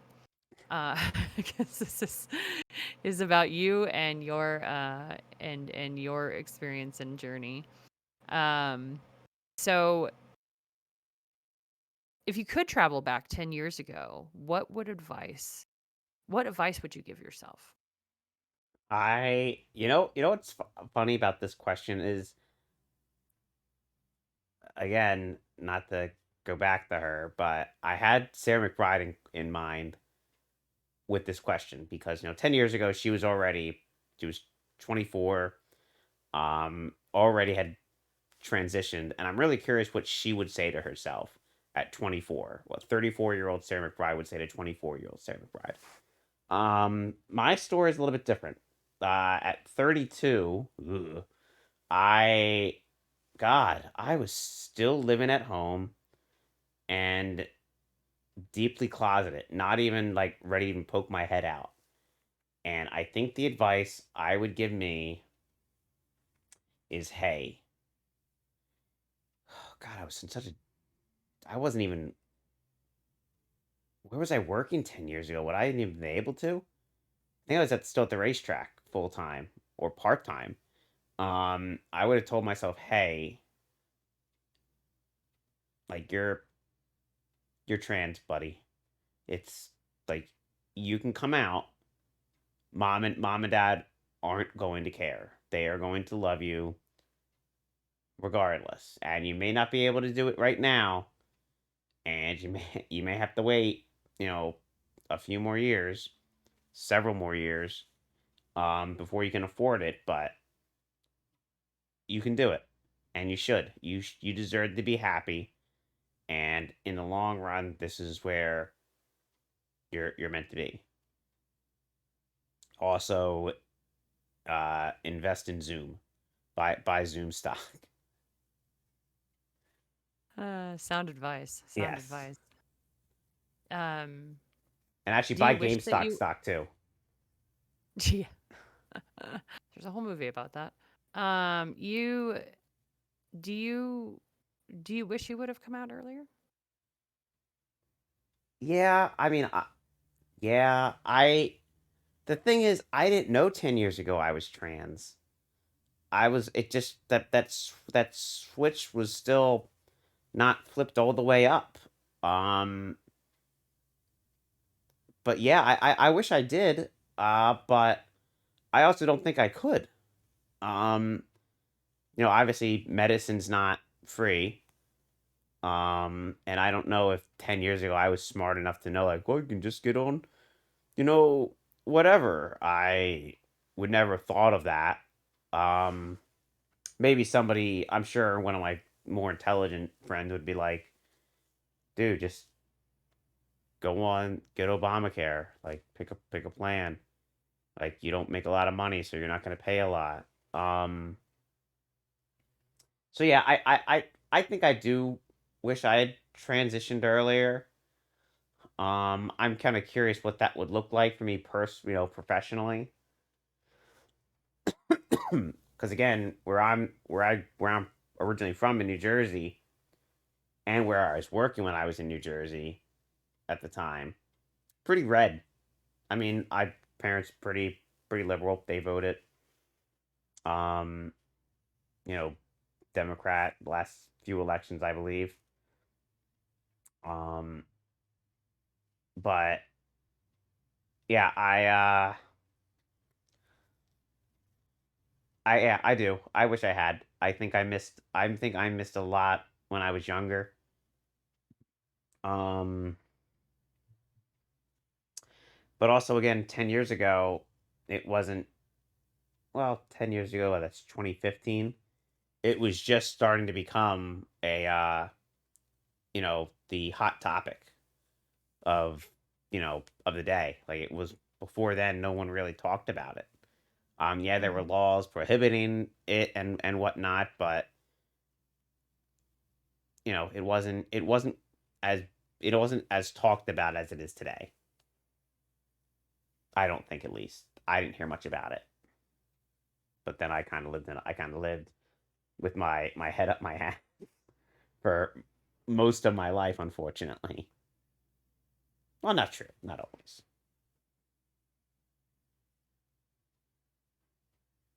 Yeah.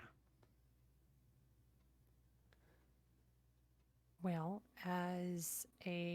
I think that, yeah, that's, I mean, that's a fair thing, you know? Like, I was just curious, yeah, because I've thought about that question about being gay, you know? What it would have been like to come out when I was like 16 or, younger, how that would have changed and shaped my life differently. But Yeah. at the I'd same I'd time, be a completely different person, possibly. right. But at the same time, I like who I am today, you know? So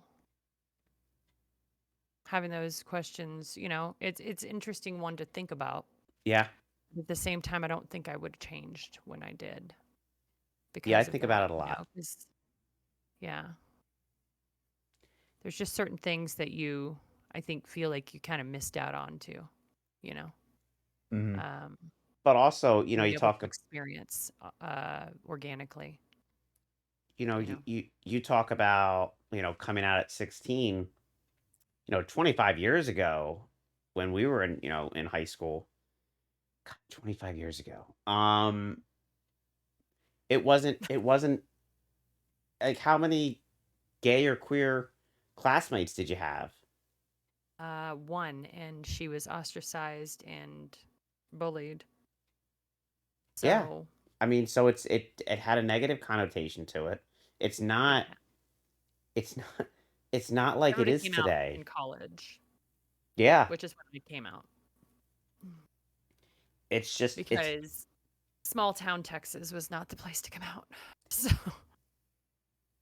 but now it's like how many queer or non-binary or trans kids are in schools now? It's like where the I kind of mhm. wish I was 16 now, because I think I'd have it a hell of a lot easier Well, maybe not right now Um, because of everything that's going on. But, 5 years ago, if I was 16, I, like I when think you it'd say be, that, there's still trans and non-binary kids that have died. You know, keep that in mind. yeah, and that's something that's something I would definitely I would have struggled with. Um, Yeah. but yeah, it just wasn't a thing when we were kids. People didn't talk about it, and when it was talked about, it was either making fun of or yeah, it was making fun of. Like nobody. I mean, look at TV back then. Yeah. Like trans characters were a joke. It was a joke. Um, Reminds me of the documentary Disclosure, which is a great documentary. Everyone should watch. I've never heard of that one. I'll have to. No? Oh my No, gosh, you've yeah. got to watch it. It was on Netflix for a time. I think Oh, it might still be on Netflix, but it's a very very important trans like historical documentary. oh. Well, I'll definitely check that out then. If Yeah. it's Very very important. And they go into that like trans people have always been in media. Trans people have always been there. But it's the way in which they were depicted. It's the way in which they depicted, were yeah, that's what I wanted. yeah, the way in which they were, you know, put into yeah, they were the butt of the joke for 90% of it, but they were always there. They were always visible. They were always there. So acting as if like trans people are like a new thing is so ridiculous, because it's like no, Yeah, it's not a new we've thing. It's never we've been a new always we've thing. always been here. Always been there. Yeah.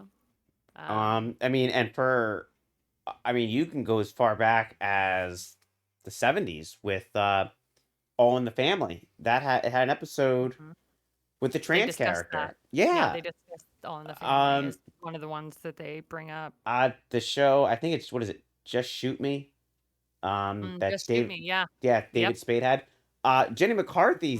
McCarthy's Yep. character is trans, and Yep. they make it a joke. It's not They make it a joke or they're villainized, like in Nip Tuck and in Ace Ventura. Ace Ventura. Yeah, Yep, exactly. and that's a shame because like Ace Ventura is a pretty funny movie, but like you look back now, you're like, that's not Ew. that's yeah That's that's terrible. not funny.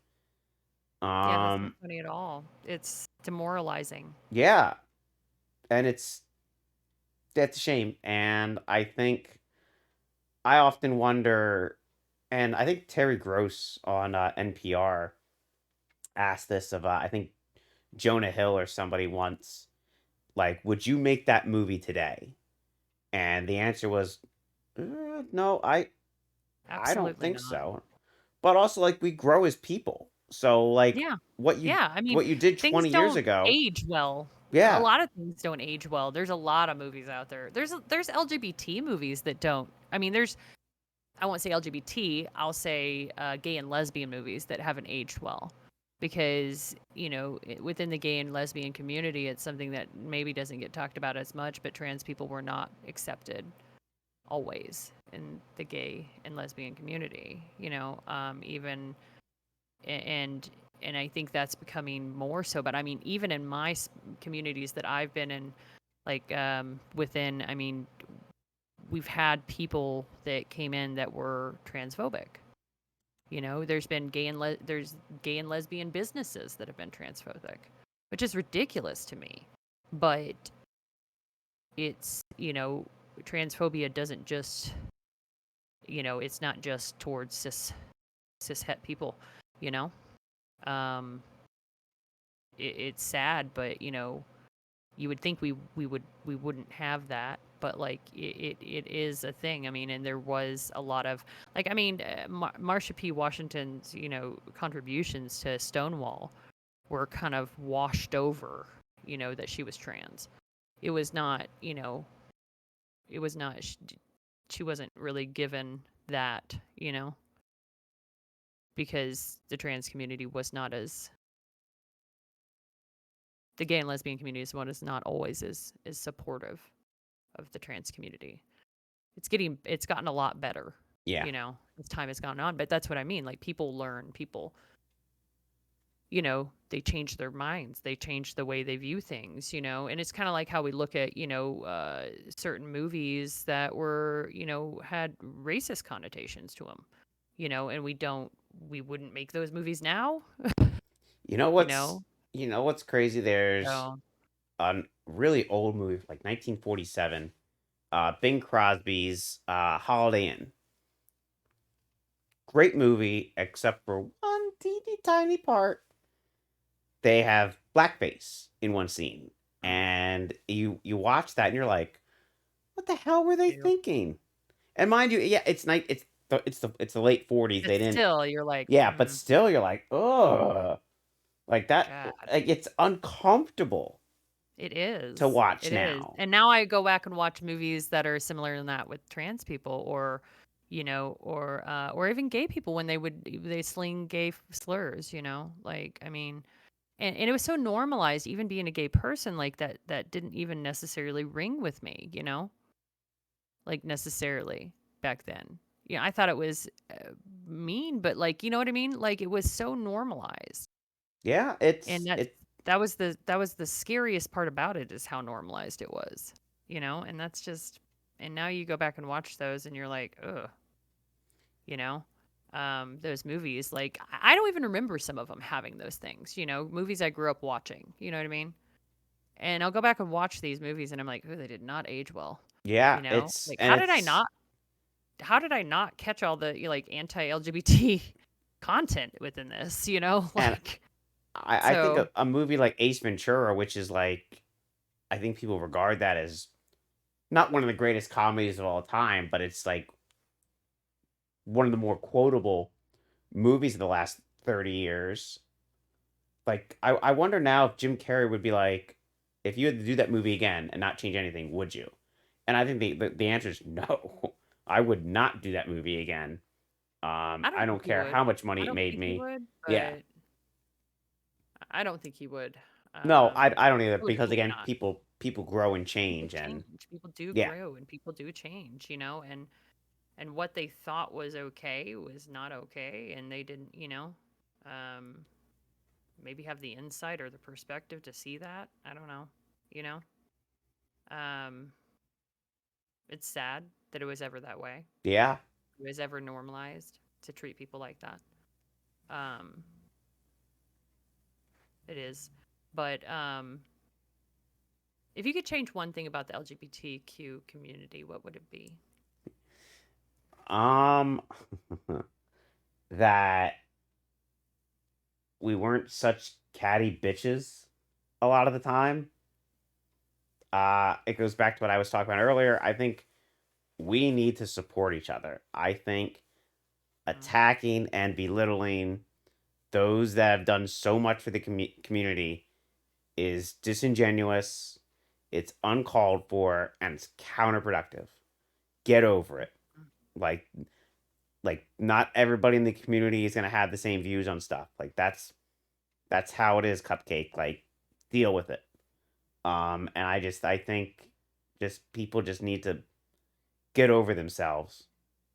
And we need to be more accepting of each other and just support each other because I think the infighting, especially now, is unnecessary and stupid and The petty. division. Yep. And all division does, that's what that's what they're looking to do. Division keeps us from strengthening. It keeps us, you know, cuz yeah, you know, like united we stand, divided we fall, right? The reason Yep. why we divided we fall is because we are stronger together, you know, and we can make things happen together. That's why they say, like, I mean, it always reminds me of the Bug's Life. You know, it, that movie was monumental to a societal view of what it's like living in, in a society like ours, because it's literally like he says about the grasshopper, or what the grasshopper actually says it about the bugs, right? If they find out that they outnumber us 1,000,000 to 1, we're done. you know, we're done. I mean, because that's the power of numbers. That's the power of coming together. That's the power of one purpose, one mission, one, I mean, that is the whole thing. Like, is we can make big changes happen by coming together. And the only way to do that is to really listen and understand each other, you know, and to actually like, yeah, like accept people where they're at, and I don't know. It's just, I totally agree. I think that, you know, we're not going to get anywhere by dividing each other, and catty and fighting against each other. Mm-hmm. It does so much more damage than it does actually, than actually the quote unquote other side does to us. Yeah. You know. And I think you're right. Like that's what they want. They want us to go at each other, so just to divide us even more. It is. Real quick, I have to run to the potty. Okay. I'll be 60 seconds. So I guess just entertain yourselves. I'll be right back. All right. I apologize. It's okay. We're almost at the end. Yeah, all that water. I'm like, we're almost at the end. We're almost here, because I actually have to go soon. But this has been lovely. Hope everybody is having a good night. And yeah, hope you've been enjoying the conversation, and we've been having a good time talking, getting into some heavy stuff, but also just important conversations to have, I think, and also some fun conversations. All of it's been fun. I've been enjoying myself. You can tell that I haven't been on stream in a while. I'm like, I don't know what to do when the camera's just on me. She said 60 seconds. I'm counting down. It's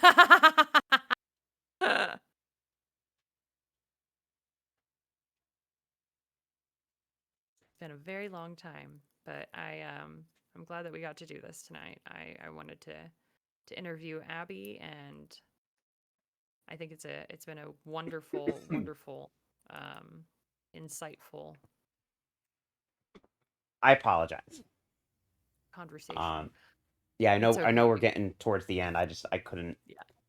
I It's couldn't fine. concentrate on When you anything gotta else. go, you gotta go. It's fine. That's totally acceptable. I just was like, oh no. I'm alone on here. But yeah, so I totally agree with you. I think the cattiness needs to stop. That's the one thing I could definitely change about the LGBTQ community is that we need to just, some of the stuff that we fight over is just, it's not cool. Childish. So childish. Really is. Yeah. Just really is. So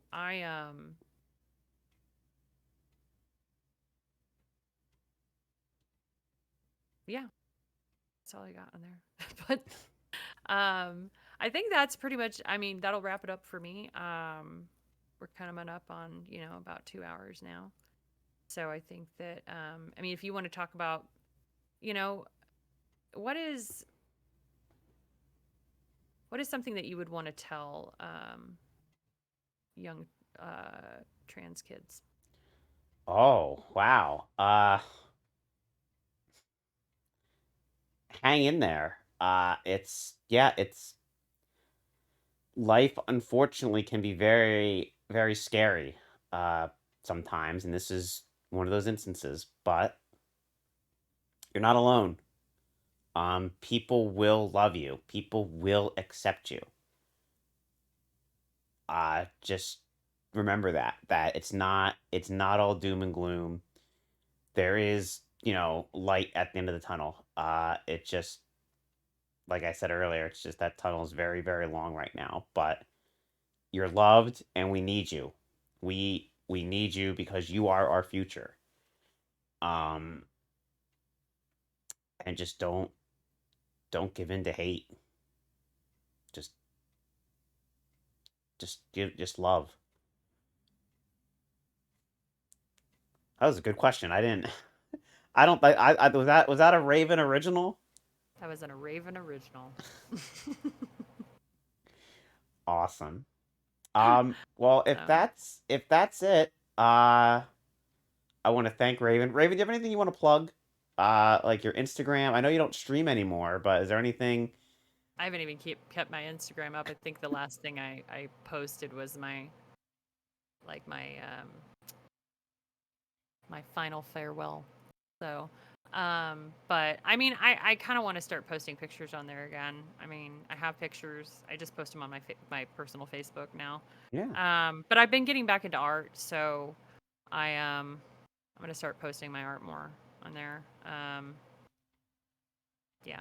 So I don't know if I want to plug anything though. Okay. I think I'm good. Thank you though. Yeah. No Thank problem. I you. just yeah. I knew you were still kind of on Instagram. I Um. am. Yeah, no, I'm still on there. I don't go on there as much, but but yeah, I'm gonna start posting up my art again. I guess Art of Raven is my Instagram handle for my art that I would be going to more often. Or Sliced Raven, whichever. So there you go. There you go. Uh. Thank you a couple people that were in chat. Thank you, Daddy Be Hung, Chris. Chris, thank you for your questions and hanging out and chatting. I know I saw Mikey run in here earlier. Yeah, he was here. And Emily. Taryn, big thank you to Taryn13. She made this layout. She made the intro video at the top of the show. Beautiful And work, Karen. yeah, beautiful artwork. She's great. And she also made some other stuff that we didn't get to use because we wanted to show our beautiful faces for the entire internet to see. Um, that's gonna wrap it up, guys. I don't know when I'm gonna be live next because I start work on Monday. Yeah, you do. Yeah, I'm excited about that. But we're gonna go on a raid. I know who we're gonna raid. I hate how they changed this. Now I gotta do 5 different things just to switch. Is it Where are we? changed? Yeah, all changed. it's I don't know. I feel like it's an extra step, Hmm. but Know how our neurodiverse brain love extra steps. it's like it doesn't.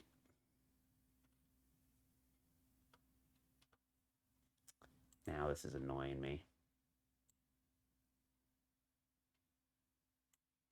We'll do it the hard way. Copy her name. Oh wait, she's not even live? Is that why? Oh yeah, she's not live. Okay, well then we're gonna go to bed. That's strange. It's not that late. And it's Saturday. I thought she would have been on. Because she was streaming earlier. But anyway, thanks guys for hanging out. Thank you again, Raven. It really meant a lot to me that you said yes to this. You were the first person I thought, well, you're the second person, but the first person I know I wouldn't get a word in edgewise with her, and I love her to death, but my girl doesn't, my girl don't shut up, and I love her for it, but second person I thought I go was Raven, and if you said no, I was gonna be like, fuck, I don't know anybody, I don't know anyone else that would be good at this.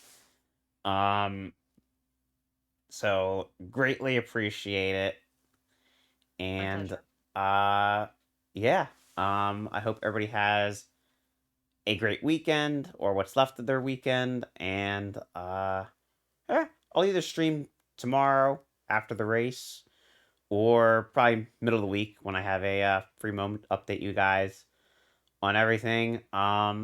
Appreciate all my lurkers and whatnot. And yeah. Say goodbye, Raven. Bye.